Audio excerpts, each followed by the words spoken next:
Hello and welcome back to Pod Popper's Place and a Christmas in July paper craft collaboration. This is week 1 and we are working on sentiments being the focus, and I just happen to have this set from Tailored Expressions, which I haven't used a whole lot because usually I don't focus just on sentiments and I like to create more of versatility. So I was happy to be able to use this and just focus on the sentiment itself. And then I also had a Tailored Expression embossing folder that I wanted to use. So I decided to try this 3 different ways with 3 different colors. And so I used Cherry Cobbler Red from Stampin' Up! And also a thick white cardstock accent opaque, and then also this gold foil paper from Hobby Lobby. I am once again using my brayer as I recently found it and have been using it a lot ever since. And I'm using it to put on this Galaxy Gold pigment ink.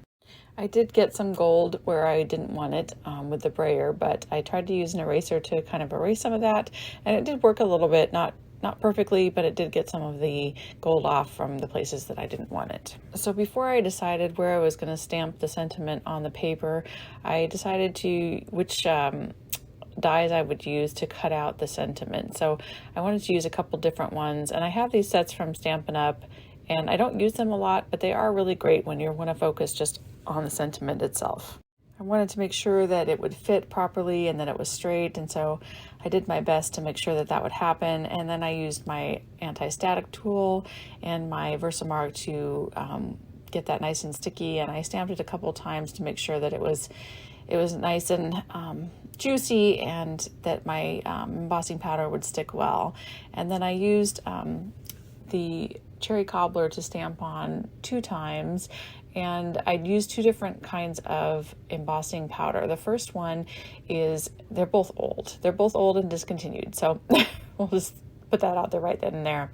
But one of them has glitter in it and the other doesn't, so you can kind of see the difference in how those look. And then for the third one, I did that on white paper, and I wanted to use my Perfect Pearls gold to emboss. I don't know, it's not really embossing. I still use my embossing ink to get that nice and sticky, and then I use the Perfect Pearls brush just to tap that on there. And it does leave some residue back, on the paper, but it's super pretty. I really like how it turned out. It's just very shiny, very vibrant. It does take a long time to dry, and as you'll see, I have to go back and retouch this up a couple times throughout the video, but next time I will know just to leave it alone for a long time, maybe let it set overnight, and that way it'll stick better to the paper. Or if you have no way of maybe getting this to stick, I did try some hairspray, but my hairspray didn't want to come out of the bottle properly, so I used some of my shimmer spray that had hairspray in it, and that didn't quite work either because as you'll see, I still had to go back and touch it up again at the end. So once I got the initial sentiment cut out, I realized I definitely needed the larger size to go around the back of them, and I just had to figure out which colors to kind of put with what background. This is where those layered dies really come in handy. After I got the gold foil paper underneath the Cherry Cobbler, I realized it was still missing something, and I wasn't quite satisfied with how it looked, so I wanted to get some ribbon or something behind it, but I do not have Cherry Cobbler ribbon, so I just took a thin strip of the Cherry Cobbler paper and used that to kind of give the same effect as ribbon would. What's nice is that I was able to use scrap paper to make this work. As you can see, the first 2 look similar in design with just different colors, but the third one I wanted to do something a little bit different. So I decided to just wrap the paper as it already stands around the top and the bottom, and created some score marks to make that happen. And then I ended up having to trim the panel, the gold panel, to make it fit properly. Then for the Cherry Cobbler background, I had this gold vellum that I decided to use, as I didn't want to use the same gold foil paper as I had for the strip. And I also cut out a white one just in case I didn't like the gold one.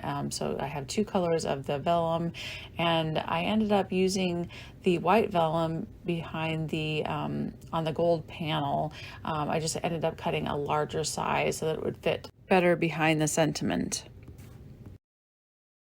As you can see, I did a lot of mix and matching to kind of see what I thought looked best together, but I stuck with these three colors, the white, the gold, and the cherry cobbler.